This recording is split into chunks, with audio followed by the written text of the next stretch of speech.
The amazing digital Circus is one of my favorite shows of recent years, and now that the last episode is finally out, I thought it was the perfect opportunity to review all the episodes. To make things more interesting, I won't be just reviewing every episode. I will start from the one I like least to my favorite one. And to make things even more engaging, I will also put them in this tier list chart. If you haven't watched the show and plan to do so, I discourage you from watching this video, as it will obviously contain spoilers. Before we begin, one final thing. Feel free to express your opinion in the comments below. Just be respectful to each other, because at the end of the day, we are talking about a cartoon. With that said, let's begin. Number 9. The Last Act. Oh boy, oh boy. I'd like to start by saying this. Although this episode has some massive issues I will discuss in a moment, I think the hate for it is overblown. This is my opinion in a nutshell for those whose attention span has been destroyed by TikTok. My biggest problem is that if I consider it as just an episode of the show dedicated to the conclusion of Jax's arc, then it's fine. But as the show's finale, it could have been much more.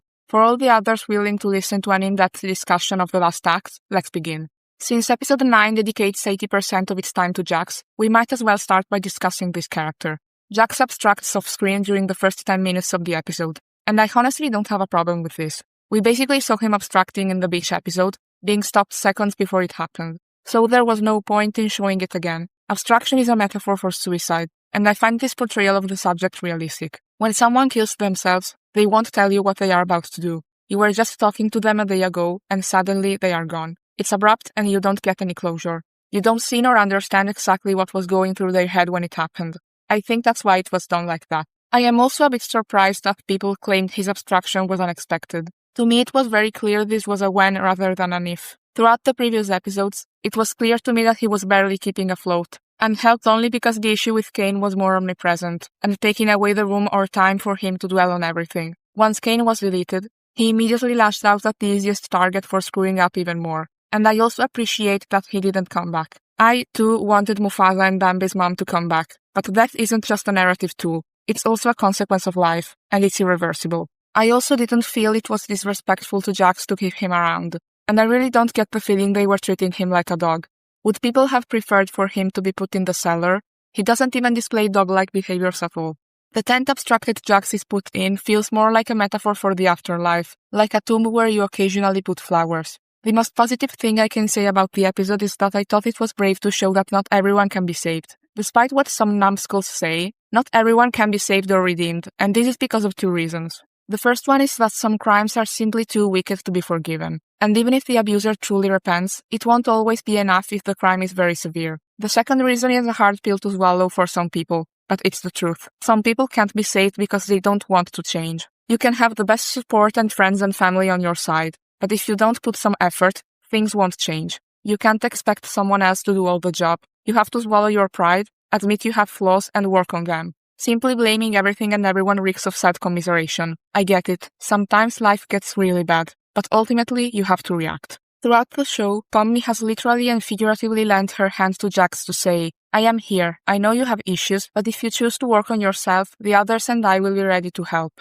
This happened many times, and Jax always chose to push her away. Pomni did all she could to help him. If I had been in her place, I would have taken myself out of the game much sooner considering how insufferable he is. Jax is the type of person you can't help because doing so will inevitably hurt you. Of course you can try to help, and helping someone in general is a wonderful thing, but that should never come at the cost of your own safety either. If it had been at any point before his abstraction that Jax reached out and wanted help, that's one thing. That's where I can see the argument about them needing to be there for him. But he didn't reach out for help, kept blaming everyone and everything for his own issues. He put them all at risk, and I do think that if Pomni had kept trying to help him, she would have eventually ended up like Ribbit. Jax didn't deserve the abuse from his mother. No one deserves that. But in the end he chose to drown in his self-commiseration instead of accepting help. He chose hell despite acknowledging he's a bad person. I'm a terrible person. I already know I am. So I can't say I feel too bad for his demise. Jax isn't irredeemable because of his actions. He's irredeemable because he himself refuses to change. And all this ties back to Kane. I personally would not have brought Kane back, but after thinking about it, I liked what they did with him. Now, I do think his character arc would have worked much better if developed over multiple episodes, but the core concept works. Kane's section should have been its own episode. It might have been a really cool way to save money too. Imagine a psychological episode with just Kane on his own in the void, maybe with Bubble. coming to terms with how everything went down and learning to change. They could have even put some flashbacks with Scratch or Queenie to make them feel like actual characters rather than plot devices. I think Kane's realization at the end was excellent, but it needed more time to breathe. The cool thing about Kane as a villain is that he was never really evil or even malicious up until episode 8. He just didn't understand the humans. I really like this scene because although he still doesn't fully understand what the humans want, he saw a glimpse of their world and was able to understand that it's just so much more than he can replicate for them. He swallows his pride and admits there is so much he doesn't understand. This is a very fascinating idea to explore, but unfortunately only Jax is allowed to have a proper character arc, and I will delve into this later. Jax and Kane are complete opposites in every way. Jax wants to be rejected, Kane wants to be accepted. Jax was welcomed into the circus with open arms and a flock of helpers. Kane, on the other hand, is treated like a thing. Jax was neglected and abused, but later surrounded by friends and people who make time for him. Kane was isolated and put in a box by his makers, and after he escaped, no one wanted anything to do with him. Jax pushes people away, and they keep coming after him. Kane forces his way into people's space, which drives them away. Jax has everyone helping him, but rejects their help because he isn't willing to face his own issues until it's too late. In the end, Kane gets a better ending despite his failures, because he acknowledges his issues and chooses to change. Jax doesn't. I've seen a lot of people argue that Jax's and Kane's endings should have been switched, and that Jax deserved a better ending than Kane. Kane indirectly caused multiple obstructions and tortured the cast. Jax does all of these things but to a smaller degree. Based on their actions alone, Kane definitely deserves a worse ending than Jax. But that is the point. While Jax screwed up, it was never too late. Everyone was willing to forgive him. In contrast, everyone was justifiably furious at Kane and wanted him gone. He was discarded once he outlived his usefulness and cut off from the real world, then given the impossible task of taking care of the humans all on his own. Jax had a rough childhood, but so did Ragatha. Kane is an AI and Jax is a human. Kane should have had a much harder time connecting with the humans than Jax. Everything was in Jax's favor and nothing was in Kane's favor. And yet Kane was still able to find happiness and community because he didn't give up on himself. His worst nightmare came true, and yet he acknowledged he misbehaved and allowed himself a second chance. Meanwhile, Jax, whose situation was comparatively better, failed to find happiness because he gave up on himself. It's not entirely clear to me what the blue AI added to Kane's mentality, but it was clearly a source of inner conflict and prevented him from evolving and self-reflecting. So him getting rid of it is a symbol of him moving on from his sense of inferiority and his openness to change at the cost of some of his power. In the ending shot, we see him sitting with the other humans as their equal. It is rushed, but also thematically sound. The fundamental difference between the two was a willingness to believe, however tentatively, that change was possible and that they were worthy of it if their flaws were acknowledged. The moral of the story is that you should never give up on yourself, that it is never too late to reach out, and Jax serves as the cautionary tale of rejecting this idea. Now I will say something personal, but this is my review after all, and you're free to disagree with me. I was never a Jax fan, but I waited to see the ending to have a final opinion on him. And now that the show is over, I can confidently say that I really don't like this character. I have tried to like him and see what everyone else sees in him, but I just can't. I seriously don't understand why people love him so much. I don't think he's badly written, but he's so awful that any shred of sympathy I felt for him vanished as I watched the last act. He's a terrible person, and I don't like how abusive he is to people who genuinely care for him, and I despise his self-destructiveness. I don't want to downplay emotional and verbal abuse because it's just as serious as physical abuse. But it's just not enough for me to care about his feelings after the way he's treated everyone. He isn't just occasionally rude. Gangle is terrified of him. He literally looked Pomni straight in the eye and said one of the most hurtful things you could ever say to someone in the circus. His mom mistreating him just isn't enough to make up for that in my eyes. Even if you want to bring up his trauma as a cause for his actions, that doesn't justify what he did to rape it. The show basically demands a pity party the moment Jax abstracts. Even if pretty much none of the characters except maybe Pomni have any real reason to even remotely understand what he was going through. Keep in mind, none of them know Jax's past or his trauma, and as far as they know, he just decided to torment them. At the end of the day, the show wants the characters to sympathize with Jax in spite of his abuse, even though the thing that makes his abuse understandable is completely unknown to those same characters. Look, I don't claim to be the most knowledgeable person on this planet. I am still young and I have much to learn. But if there is one thing I've learned from therapy, is that trauma is never our fault, but we are 100% responsible of how we deal with it. A random example could be that if you had a shitty alcoholic father who beat you up, that doesn't make it okay for you to do the same to your future wife or child. For abusers, justifying means enabling. And Jax is an abuser. He emotionally abuses the cast constantly, to the point Gangle was incapable of shedding tears for him even after he abstracted. The fact is, you can be both a victim and a perpetrator, and people who don't reckon with their own trauma often are. Those who refuse to change ultimately ruin other people's lives because of that, and they become the villains of someone else's story. The difference between someone who was hurt lashing out versus healing is literally the willingness to reckon with what has happened to them and grow. And willingness is a key word here. There is nothing wrong with liking characters that are horrible people, but with Jax I struggle to find something positive to say. For starters, we have his reaction to Kinger accidentally killing Kane. Everybody forgave him when he pushed the red button. And now, when it's his turn to forgive Kinger for messing up, he chose to lash out at him. And his comments to Zubul and Ragatha after finding out they are just brain scans. Congratulations, Zubul! Guess you still get to leave your mark in the world. Oh, isn't that fun? Jax. I guess you still get to hang out with Mommy after all, right, Rags? Shut up, Jax! Zubul said this to him literally one episode before. Listen, we're not gonna have you wandering off alone somewhere and abstracting or something. You're a pain in the ass, but you're still one of us. And the character he bullied for years took his defenses, and this is how he reacts. This character constantly takes other people's kindness and uses it to hurt them in their most vulnerable moment. It's incredibly hard for me to feel sympathy for someone like that. I read many comments saying that it was unrealistic for Pomni and the others to leave Jax alone, and I don't see it. They know Jax is suicidal and want to keep an eye on him despite his unpleasant personality. While this happens, they find out they aren't real and truly can't get out of the circus. Jax then proceeds to use this new information to emotionally wound the very people who wanted to help. It's understandable the cast got distracted, chose to focus on themselves and left Jax alone. And it's not like they actively pushed him away. As always, he's the one who decided to isolate himself after lashing out while they tried to carry on and support each other. Look at Pomni's face when Jax came to see her shortly before he abstracted. She's not mad or ready to yell at him. I'm pretty sure the others would have welcomed him back, but ultimately he chose to leave again.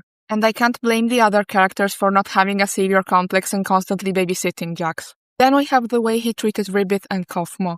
He not only ignored Ribbit after she accepted him, but he also forced himself into other people's attention to specifically keep them from interacting with her, and generally spreading the idea that Ribbit would say something untrue about Jax. This isn't simple ghosting. Jax actively isolated her from everyone else and then tried to gaslight her and claim he wasn't doing anything at all. Jax deliberately caused Ribbit's social isolation and is portrayed as basically the root of Ribbit's problems. As far as we can see, Ribbit cared about no one nearly as much as Jax, and his abandonment was the biggest knife in the gut for her. After seeing how he treated her, I can't blame Ragatha for not wanting Jax to be around Pomni. There's also something else about Ribbit that I haven't seen get discussed much. Ribbit is an ex-Mormon, which means she left a religion notorious for ostracizing ex-members. She mentions regretting cutting off her parents, and Jax made her relieve that trauma by cutting her off and isolating her from the others at any given chance. I'm not surprised this made Ribbit not want to reach out to the others. She probably went along with the social isolation to get Jax's trust back. This character constantly takes other people's kindness and uses it to hurt them in their most vulnerable moment. As for Kaufmo, Jax plays a big part in his abstraction. The nicest thing I can say about Jax is that I don't think it's 100% his fault for Kaufmo's demise. After Ribbit abstracted, Kaufmo had no one. Jax avoided him, while the others just weren't that close to him. Kaufmo got caught in a loop and didn't have anyone close enough to help him out. All the other circus members, not just Jax, failed to give him companionship. And yet, I still mainly blame Jax for his abstraction, because it's not hard to connect the dots on how he blatantly was the one most at fault for it. Jax is the only one that easily could have made several different choices that would have probably saved him. Jax can't use the isn't obligated to spend time with Kaufmo nonsense when they were friends. You don't get to just turn around and throw someone away like they're nothing after you wormed your way into their life. You do owe them an actual explanation at the very least. And before you write that comment I know you want to write, yes, I know Jax is written like this to express the show's message, and that itself is perfectly fine. I thought hard about why I feel contempt for Jax, and now I know why. I don't have a problem with him being irredeemable, but I do have a problem with all the most important information about the true nature of his character being dumped on us in one episode, which is the last one. Instead of getting an ending to the amazing digital circus, I just got a long, tedious Jax trauma dump. After the amazing ending of episode 8, almost the entirety of episode 9, the last episode, takes place inside Jax's head. It pains me to say it, but the show wasn't written in a good way to establish Jax as a main character. Jax started to get focus only from episode 5 onward. That's just not how you write a main character. Pomni is clearly a main character because the focus was on her since the pilot. Jax was nothing but another person in the circus who fit being a secondary character like everyone else. Remember this video I made? Unfortunately, my wish at the end of it didn't get granted. The second half of the show almost completely forgot about the cast and went from the amazing digital Circus to the amazing digital Jax. Instead of elaborating on other characters, Jax became the main focus with just a bit of Kane sprinkled at the end. For example, Gangle reacts like this to his abstraction. Why can't I cry for him? This is such an interesting comment, and also a nice niche reference to Evangelion. It would have been fantastic to hear her discuss it more, but no, we have to focus only on Jax. Jax made Gangle's life in the circus a living hell since she arrived. He named her something stupid to reflect her appearance and constantly made fun of her interests. He verbally and physically abused her, and blackmailed her with her own secrets and interests. Even in Jax's fantasy, he doesn't feel any remorse in the scenario where Gangle abstracts. He doubles down the harassment and even hints at sexual comfort in the scenario where her love interest and one person that actually stood up for her abstracts. This happened with Pomni too. First of all, that's another great Evangelion reference. Second of all, he had a fantasy where he chose the one person who has been nothing but nice to him even in his worst moments. Jax did not get what he deserved. He just got exactly what he wanted. He purposely isolated himself and hurt everyone around him, so nobody would prevent him from abstracting. Imagine how much more engaging this last episode would have been if not just Pomni, but the whole cast got inside Jax's subconscious. Imagine all the different interactions that would have taken place. This way, they could have given closure to Ragatha, Zubul, and Gangle's characters through Jax instead of having them do nothing. That scene with Gangle is good, but it's not enough.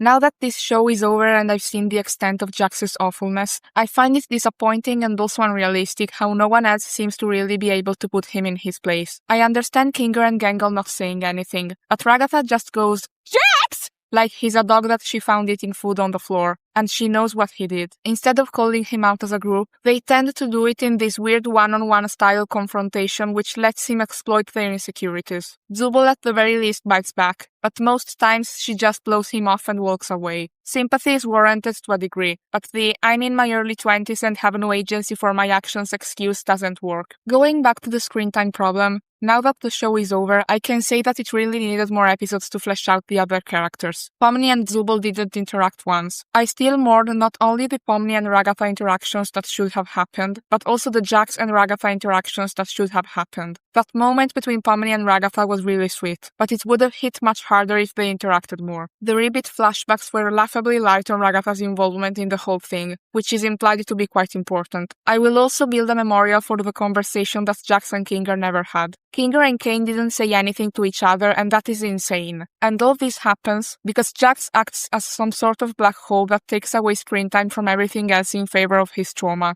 The characters just aren't allowed to talk to each other unless it progresses the plot or Jax's angst is involved. And this is so frustrating. It reminded me of something that happened to another show I used to love, Hell of a Boss. It went from an original and serious show involving demons killing humans to the Stolas show. The show sacrificed its premise and characters in favor of that pathetic flocked ostrich. The only difference is that despite episode 9 being a disappointment, this show is still miles better than Hell of a Boss, which has become so disgusting that I dropped it entirely after season 2. Back to the circus, the main excuse for this I read online is, Jax and Pomni are the main characters. Their arcs are the most important and the ones who we need to see resolved. That's not how it works. Now, imagine if in the last movie of the Lord of the Rings trilogy, the only plotline that gets resolved is Frodo's. He's the main character and you're watching these movies to see him throw that ring in Mount Doom, right?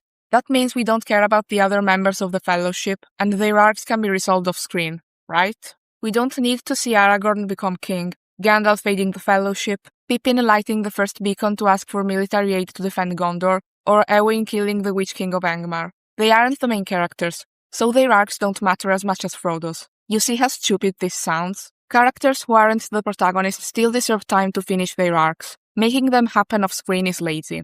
Because of Jax sucking all the screen time, Ragatha never really confronts her trauma regarding her mother. Gangle doesn't have relevant character moments after episode 4, except this conversation in episode 6. Zubul gets over her dysphoria off-screen and isn't allowed to be more than Gangle's partner, and Kinger essentially becomes a lore dropper. The very plot of fixing the circus, the cliffhanger that episode 8 ended on, gets solved by speedrunning it just so Jax can have the spotlight. Jax devoured all the screen time, whether directly or indirectly, and it really shows. And mind you, all this Jax screen time wouldn't have been a problem if the show took its time to resolve the other characters' arcs prior to the last act. And I'm not done. There are still some parts left to discuss. Now I have to defend this episode on one instance. Many people were disappointed by the ending because it didn't answer lore questions. I think these people really need to get rid of the FNAF mindset. And I say it as a massive FNAF fan. Not everything is about the lore and not everything needs to be explained.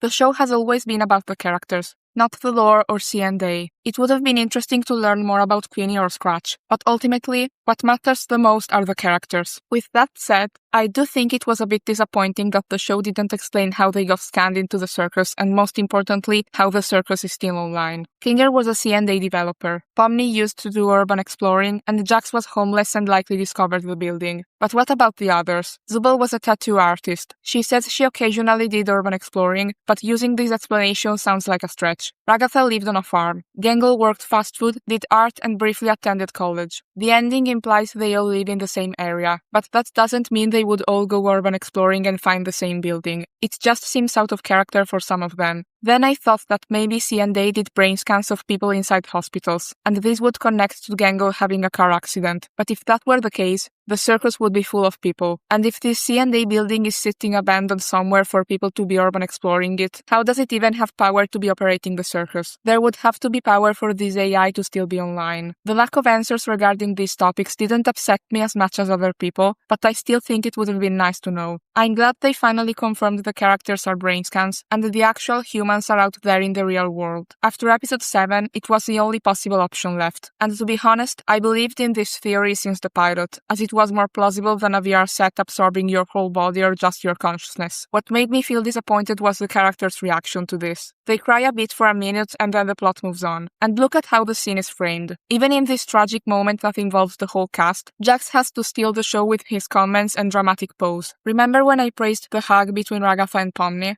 After it happens, there is this weird moment where they part ways and it just goes on, and on, and on. I kind of expected one of them to trip or smash their head against something. The sequence inside Jax's head was also weird, and I mean it in a bad way. I know it was meant to be serious and show us his psyche, but the Jax persona group just brushed it off like a joke. They ended up being unfunny gags at best or uncomfortable scenes at worst, except the one with Pomni getting choked. I admit I like this one because it perfectly portrays how toxic Jax is. If someone actively abuses you for trying to help them, and helping them brings you nothing but pain and trauma, then you have no obligation, moral or otherwise, to keep putting yourself in danger for them. Jax's abstraction is his fault, not Pomni's or anyone else's. It's on Jax for not accepting their help when they kept offering again and again and again to help him. Even Zubel tried. Even Gengel tried. Back to the episode's montage. I also disliked seeing Jax's story arc ending with a build-up to an out-of-place YouTube Shorts edit that killed all emotional momentum. I felt confused watching this at the cinema. After rewatching the whole show, I am also slightly disappointed by the way Pomni has been handled. I love her character and she's my favorite after Klinger and Zubel, but from episode 5 onward, she just becomes an audience surrogate to explore Jax's backstory.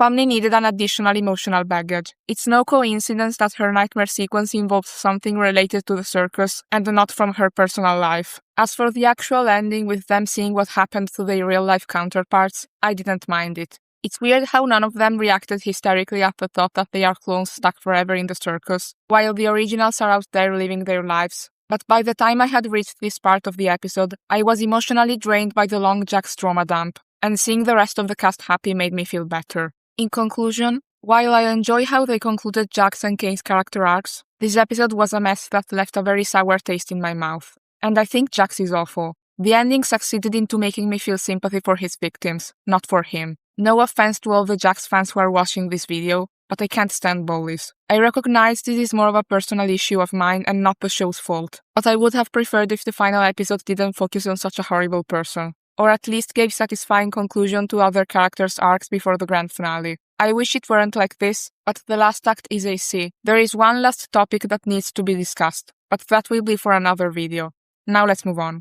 This may be a shock for some of you, but before the release of the last act, episode 4 was my least favorite of the show. Let's start with the positives. This episode has some character interactions I particularly like. The small chat between Zubul and Jax is my favorite. Zubul's line about Kane holding back only because he likes the humans was a brilliant foreshadowing for what we will see later. And Jax's comment, "That's rich coming from you," highlights how Zubul is self-aware about how powerful Kane is. I also liked what they did with Ragatha and the pink sauce. This is the first time we hear Ragatha talk more freely, expressing feelings and thoughts she usually conceals. Pomni doesn't have the spotlight, but she still manages to have meaningful interactions with the rest of the cast. This small moment with Jax is great, and it's probably the first time we hear him be himself. The reintroduction of Gamigu was a surprise too. Sadly, Pomni had to let him go again, but at the same time, it's a good conclusion to this storyline. She has to interact with other humans to survive, not NPCs. My main problem with the episode is Gangle. I don't think she's badly written. I just don't find her that interesting. I do appreciate the mask metaphor. It's clever, and in general I think Gangle's design is great. I also really like this frame. I get why it's supposed to be creepy, but honestly it made me laugh. And speaking of the humor, in this episode it didn't work for me. The Jax torture scene in particular is weird. It's played in a way that is supposed to be funny, but it left me embarrassed and confused. Going back to Gangle, I understand she's supposed to be having a manic episode, but I didn't like her jokes and self-awareness at all. And some of her lines, "It's called a manic episode, and you're getting 3 more seasons," pulled me out of the experience instead of adding to it. I read many comments from people who worked in fast food services and loved the episode for how relatable it was. I never worked at McDonald's, so maybe that's why I had trouble understanding certain dynamics related to the job. Apparently, "you got time to lean, you got time to clean" is a real thing workers are told by their boss. In conclusion, this episode isn't terrible. It simply isn't my cup of tea. Watching the characters work at a fast food place wasn't exciting to me. Into the B tier it goes. I already know what you're thinking. The pilot isn't in the last place? No, it's not. So let's discuss it. People often consider the pilot the weakest episode, and for good reasons. It does a great job at introducing the protagonist Pomni, but the rest of the cast is just there. Jax and Ragatha have a funny dynamic, while the others don't get much time to shine. They feel more like walking tropes rather than actual characters. And don't get me wrong, it's a pilot, so of course the characters were going to develop in the next episodes. But once it ended, the only ones I ended up caring for were Pomni and Ragatha. So why is it higher than episode 4? Well, the reason is this scene. This scene right here made me go from "it's okay but not that great" to "okay, they may be onto something." Pomni going through the corridors is still one of my favorite moments from the whole series. It perfectly encaptures the existential crisis implied by the show's premise. It also strongly reminds me of the backrooms, which is a horror concept I find very effective. So this scene had my complete attention. It's a kind of quiet, surreal discomfort that later episodes don't focus on as much. This leads me to another reason why I like the pilot. It has a certain uneasiness that the other episodes lack. The part where Pomni opens random doors and finds these meaningless scenarios left me with a feeling I can't quite explain. I wouldn't say fear because that would be an exaggeration, more like discomfort. But unlike the Jax torture scene from episode 4, it's discomfort in a good way. So although this episode feels somewhat outdated compared to the narrative quality the series achieves in later episodes, as a pilot, it fulfills its two basic functions, introducing the general context of the story, and most importantly, it made me want to watch the other episodes. Can we also talk about how good the soundtrack is? Whose works is an underrated composer. I like the pilot a bit more than episode 4, but I recognize its flaws, so it's going in tier B too. When it comes to the amazing digital circus, Candy Carrier Chaos doesn't get nearly enough credit. Some say it's a weak episode or just a downright disappointment, and I don't get why. It's a major step up from the pilot. For starters, we have an actual adventure, and the characters are placed in a completely new environment outside of the circus. During said adventure, the cast gets more room to breathe with the exception of Zubul, who decides to fuck off. Although it was disappointing not to see her more, it still communicated to the viewers her hatred for Kane's adventures, something that will become very relevant in later episodes. Pomni gets a lot more development from where she was in the pilot, and this happens thanks to another character. Gamigu's scene with Pomni is incredible. They managed to make a character go through an arc about finding out he's not real, fall into despair, and try to cope with that realization in a single 20-minute episode. I'm not saying this is the best writing I've ever seen, but it works. After episode 8, many considered Pomni a hypocrite for empathizing with Gamigu and not Kane, and I disagree. The reason why Pomni related to Gamigu is because he felt powerless in an absurd situation, just like her. Kane, unlike Gambigu, is nearly omnipotent and actively torments the cast in episode 8. The episode also ends on a strong note with Kaufmo's funeral. Although we don't know Kaufmo, the other character's reaction to his abstraction still tells us something about them. Kinger closes his eyes, which will become relevant later.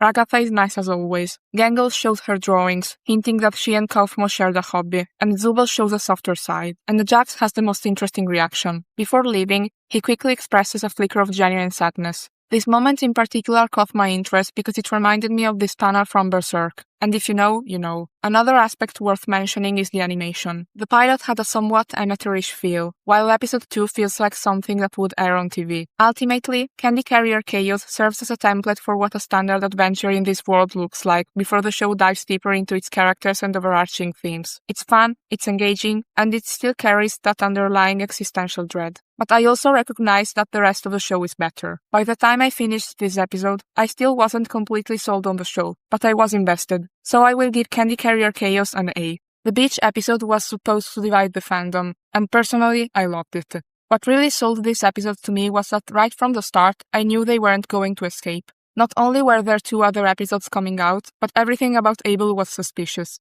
So it wasn't a shock when it turned out the adventure was fake, and Jax was right. But the build-up is done so well that I didn't mind that at all. As soon as Abel is introduced, the plot perfectly builds up tension, then releases it when Jax smashes the red button. And this is probably my favorite ending of an episode from this show. The feelings of shock and quiet dread were palpable. I felt as confused as the characters. The only negatives I can think of are the Jax abstraction scene, which isn't bad per se but goes on for way too long, and the humor. I personally wasn't a fan of the weird fishes, and in general, I didn't laugh when watching this episode. But that's not a problem, as I don't feel this episode was supposed to be the funny one. When the beach episode came out, some fans said it was a nothing burger.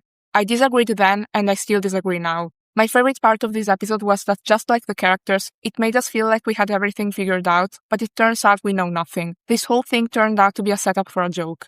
We are just as clueless as the circus members, and as soon as you finish episode 7, you know you have entered the endgame, and something horrible will happen. So I gave this episode an A. Episode 8 immediately sets the tone from the very first frame, starting with the ominous red and blue dots. It's a simple but effective opening that visually communicates Kane's backstory without relying on exposition, and I really appreciate that kind of storytelling. The one who's running the show is a great song with creative visuals, and once again I want to praise the show's soundtrack. The interaction between Zubel and Gangle was really sweet. Zubel said she had hopes and dreams she wanted to achieve in the real world, and Gangle tries to cheer her up, saying that Zubel did have a positive impact on her.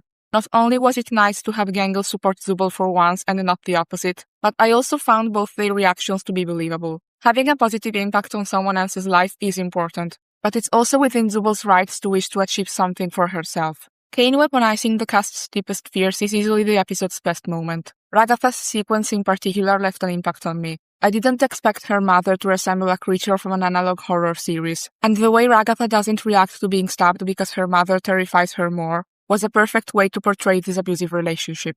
And let's take a moment to discuss Pomni's nightmare too. Some fans say she got the easiest punishment, and I completely disagree. Gambigu was the first person that Pomni bonded with inside the circus. Regardless of his AI nature, him being deleted was traumatizing for her. Forcing her to see him again, but in a form where he's actively hurting her and tearing her apart, is a physical and psychological torture. So the episode succeeded in building up Kane's crash out, and it was satisfying to watch. It started slowly in previous episodes, and it kept increasing until we got to his breaking point. If there is a lot to love in this episode, why isn't it ranked higher? It's because I have 3 problems with it.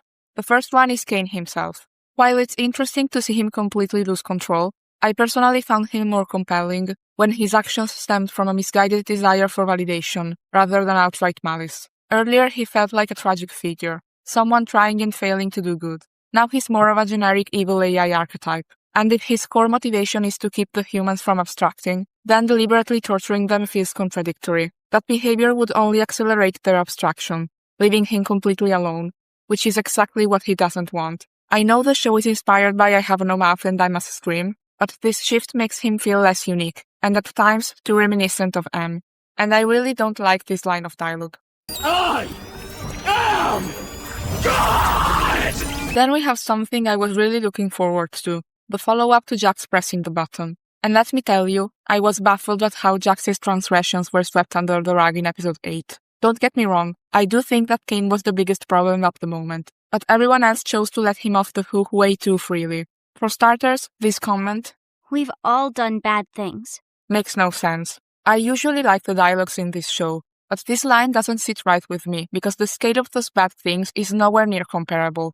Pomni abandoned Ragatha twice in the pilot, which isn't nice, but I am willing to cut her some slack because she was still adjusting to living in the circus, and she did apologize later. Gangle was overbearing during the fast food adventure, but the only character she truly antagonized was Jax, her bully. Ragatha crashed out once and apologized later. Kinger never mistreated anyone and is the nicest character of the show. The worst thing Zubul did was express her disdain for Kane's adventures, which is completely justified. None of this compares to what Jax did. Throughout the show, he has hidden centipedes in Ragatha's room, using her phobia against her for no reason, put everyone, numerous times, through slapstick violence bits. And if Jax felt pain here, then we can't pretend other characters don't feel pain. Either they all do, or they all don't. Gaslighted Ragatha into thinking she told Gangle to kill herself, which didn't happen. Said this, Aren't you supposed to be miserable about your ability to choose your own body or something? to someone suffering from body dysmorphia, showing a complete lack of empathy. Said this, I'd move on and probably forget about you. to the person who wanted to be his friend. Drove Gangle to think of herself not as a person, but as his plaything. And all of this without considering that in the last episode we find out he caused the abstraction of two friends and choked Pomni. This isn't just silly cartoon violence. Jax really hurts others, and he's not shy about it. And this is all before even considering that he would have doomed everyone at the end of episode 7. And he showed no remorse for that, or for anything else he's done. I understand that this scene was meant to convey prioritizing survival over conflict, and that sometimes life is not about justice or forgiveness, but moving on and letting go of grudges. But to heal from abuse, you'd have to distance yourself from the abuser, which is impossible if said abuser is still allowed nearby and still trying to steer the pot, which Jax literally tried within the episode.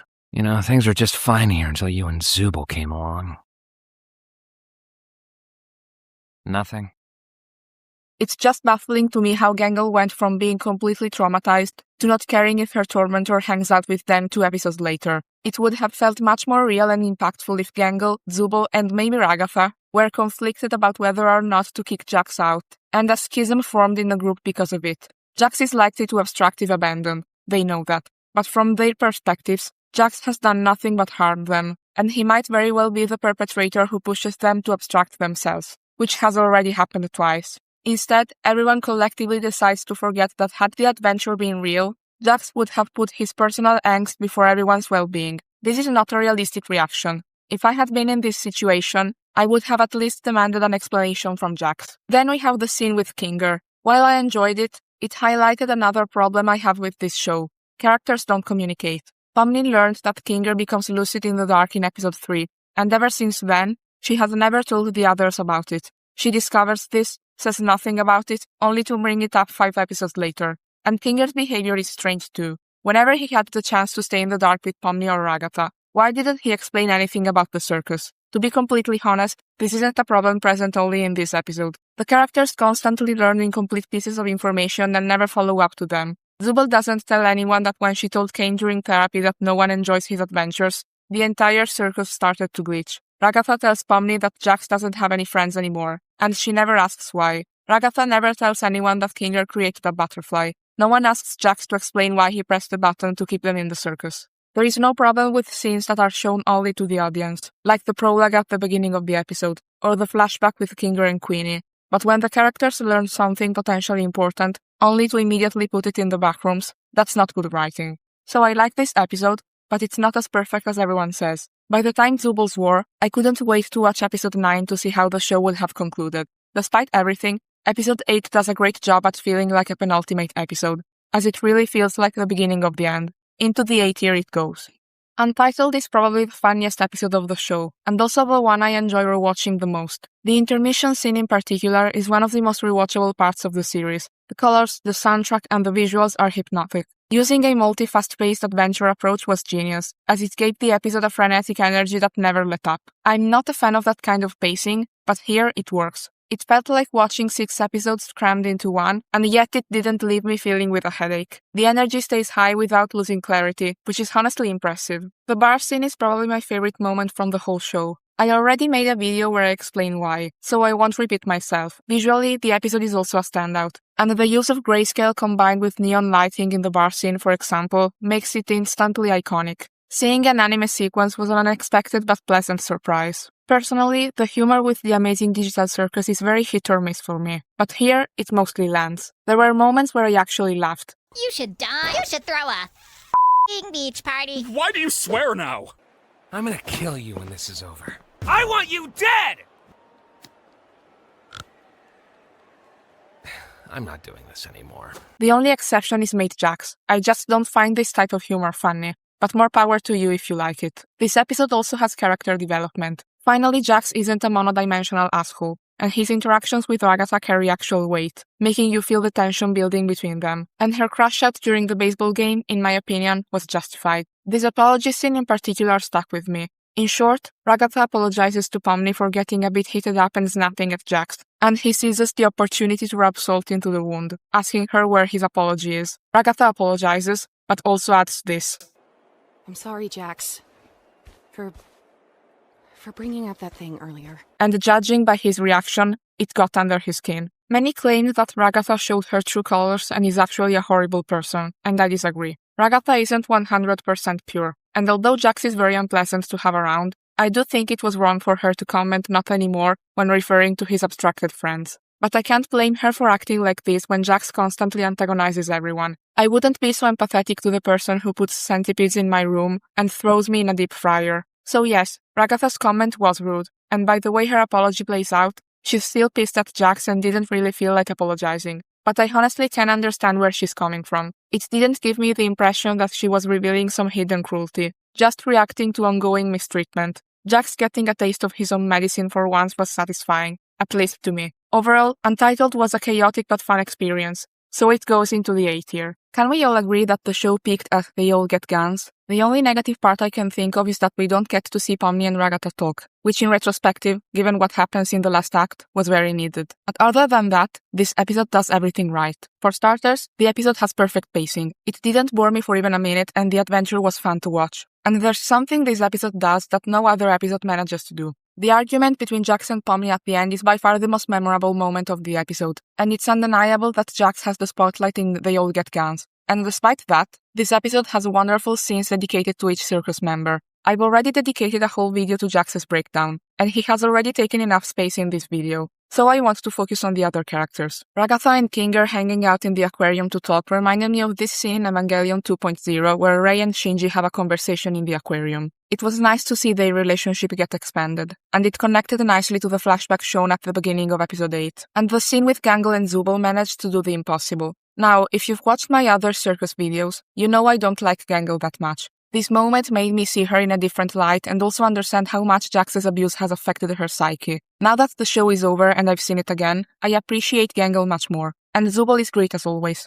This scene solidified her as my favorite character. I love to see good people helping others. And all these scenes work well by themselves while also helping to dispel Jax's flawed mindset regarding archetypes. This is how you write secondary characters who matter less than the protagonist. The protagonist gets the spotlight, but the rest of the cast still has something to offer that matters to the narrative. When I watched this episode for the first time, it gave me the impression that it was a wonderful start to begin getting over these characters' struggles. Unfortunately, now I know I was wrong to assume all characters would get a satisfying conclusion to their arcs, but that doesn't change how I feel regarding They All Get Guns. This episode also has the funniest line of the whole show. I'm right behind you, aren't I? Also, funny story. I watched this episode live, and once it ended, I received a notification from CG5, who had just posted a Jax song. And switching from this, There's nothing more to me. So please, just stop looking. to this, Here we go.